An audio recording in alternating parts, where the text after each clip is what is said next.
The idea that our planet consists of a hollow or honeycombed interior is not new. Some of the oldest cultures speak of civilizations inside of vast cavern cities within the bowels of the earth. According to certain Buddhist and Hindu traditions, secret tunnels connect Tibet with the subterranean paradise, and they call this legendary underworld Agartha. In India, this underground oasis is best known by its Sanskrit name, Shambhala, thought to mean place of tranquility. Mythologies throughout the world, from South America to the Arctic, describe numerous entrances to these fabled inner kingdoms. Many occult organizations, esoteric authors, and secret societies concur with these myths and legends of subterranean inhabitants who are the remnants of antediluvian civilizations which sought refuge in hollow caverns inside the earth. Assuming that the myths are true, and the earth is at least partially hollow, how could life survive underground? Surface trees and rainforests are responsible for less than 1/3 of the earth's oxygen, while marine plants, such as phytoplankton, are responsible for up to 75% of the oxygen in the earth's atmosphere, depending on season. The vast majority of our oxygen comes from aquatic organisms. Phytoplankton, kelp, and algae produce oxygen as a byproduct of photosynthesis, a process which converts carbon dioxide and light into sugars, which are then used for energy. While the process of photosynthesis usually implies the presence of sunlight, the sun is not the only available light or energy source able to power photosynthesis. Before the discovery of hydrothermal vents and their ecosystems, scientists believed that only small animals lived at the ocean bottom in seafloor sediments. They theorized that these animals received their food from above because the established model of marine food chain depended on sunlight and photosynthesis, just as the food chain on land does. Mainstream academia taught that this was the only way life could survive in the darkest of the deep seafloor. The discovery of hydrothermal vents changed all that. It became clear that these vast communities of animals grew quickly and to larger than expected sizes in the depths without the aid of the sun. Instead of using light to create organic material through photosynthesis, microorganisms at the bottom of the food chain at hydrothermal vents use chemicals such as hydrogen sulfide in what is called chemosynthesis. At the seafloor, there are thriving ecosystems that receive energy not from the sun, but from the heat and chemicals provided by the planet itself. For many thousands of species dwelling in the deep, the energy to sustain life does not flow down from above, but comes up from the interior of the earth. Even in the unlikely scenario where every single tree were to be chopped down, we would still be able to breathe thanks to aquatic plant life, for example, algae. The earth has a tremendous amount of water, and these oceans, rivers, and lakes are teeming with numerous species of biologically active, oxygen-producing organisms. That said, one might ask the question, are there any known sources of sustenance available that could provide for a large human population?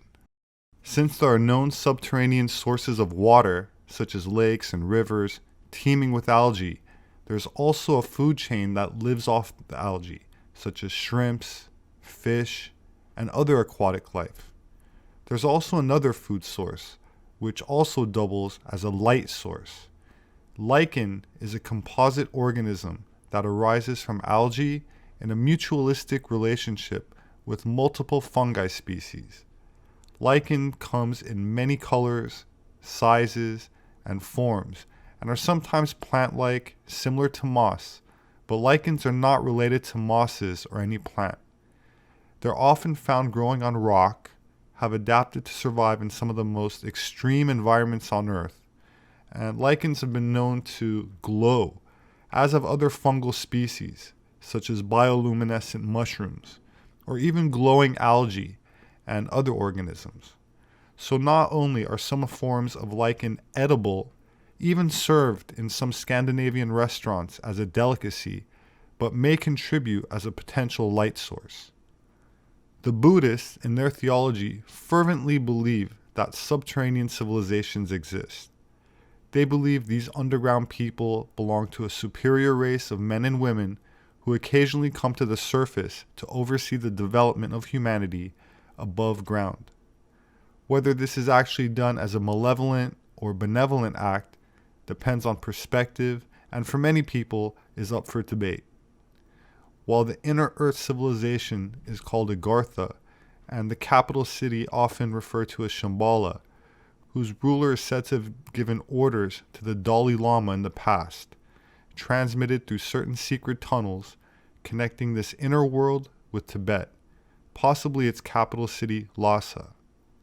The entrance of this tunnel was guarded by lamas who were sworn to secrecy, but there has been rumors that these secrets were handed over to the Nationalist Socialist Party of Germany, which sent numerous archaeological expeditions to Tibet trying to find fossilized remains of giants, among other things, such as an alleged attempt by the Ahnenerbe, or Ancestral Heritage Research Organization, to establish communications with what they considered true supermen, who were said to have mastered the forces of the living universe, which they called Vril, but is also known as Chi, Ki, Prana, Orgone, and to alchemists, Aether. In the book, The Spear of Destiny, Trevor Ravenscroft says, quote, "It was largely through the initiative of Professor Karl Hochhofer and other members of the Vril Society in Berlin and Munich that exploratory teams were sent out to Tibet. The succession of German expeditions to Tibet, which took place annually from 1926 to 1942, sought to establish contact with cave communities. 3 years after the first contact had been made with the adepts of Agartha and Shambhala, a Tibetan community was established in Germany with branches in Berlin, Munich, and Nuremberg. The adepts of Agartha were known in Germany as the Society of Green Men, and strong measures were taken to keep silence about their real significance. They were joined by 7 members of the Green Dragon Society of Japan, with whom they had been in communication for hundreds of years. During the final months of the war, when the Russians reached their quarters in the suburbs of Berlin, they discovered their naked bodies lying in orderly rows, each with a ceremonial knife piercing the abdomen." In Dietrich Bronder's 1975 book, Before Hitler Came, we read, quote, "In 1928, the Thule Society, via the strong Tibetan colony in Berlin, with which Hochhofer was in permanent contact, is said to have resumed the links to Tibet's secret societies of monks, which were even maintained during the Second World War. They used, in radio communications between Berlin and the Tibetan capital of Lhasa at this time, was the book Dzyan, a secret book of magic of Tibetan sages. The links to Tibetan Buddhism forged by Trebisch, Hochhofer, and Hess were represented by Karonichi, an emissary of the Tibetan Agartha in Berlin. He wore the brush-shaped mustache that indicated an adept. On the evening before the outbreak of the Second World War, Schoffer's SS expedition departed from Germany for Tibet, guided by Karonichi and Eva Spoelmüller, bringing the Dalai Lama radio equipment with which to set up links between Lhasa and Berlin. Schaeffer's SS men were permitted to enter the holy city of Lhasa, otherwise barred to Europeans and Christians, and even the Lama's magnificent temple, containing one single enormous object, the holiest symbol of the Mongolian Empire, the swastika. In a French book, Le Temps Kabbaliste, which translates to Kabbalist Time, it says, quote, "There was continuous contact between National Socialist Germany and Tibet." There were also claims that Schaeffer had brought the Fuhrer a document of inestimable value, and that the Fuhrer locked it away in a dark corner of the bunker at Rastenburg, where he was said to meditate. This document was a parchment on which the Dalai Lama had signed a pact of friendship with nationalist Germany, where Hitler was known to him as head of the Aryans. One item out of all those brought back by Sepehr deserved particular attention: the Tantra ritual Kalachakra, and a detailed dossier containing this tantric initiation, the first document on this subject to reach the West.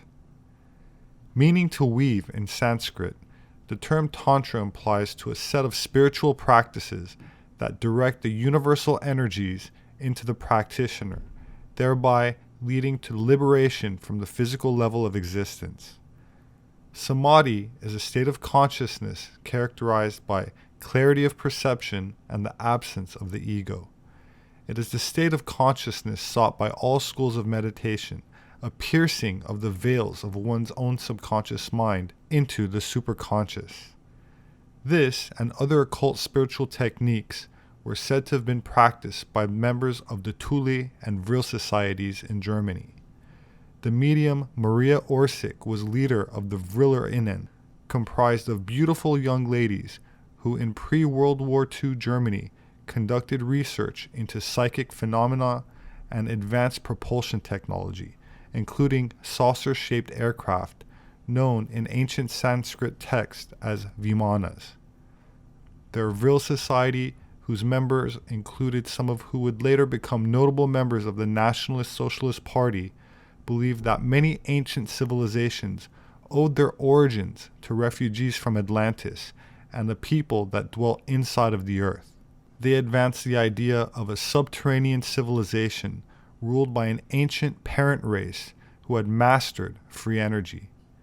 This Aryan breakaway civilization was said to have survived the Antediluvian cataclysms which ended the Ice Age and continued to thrive below the surface of the earth.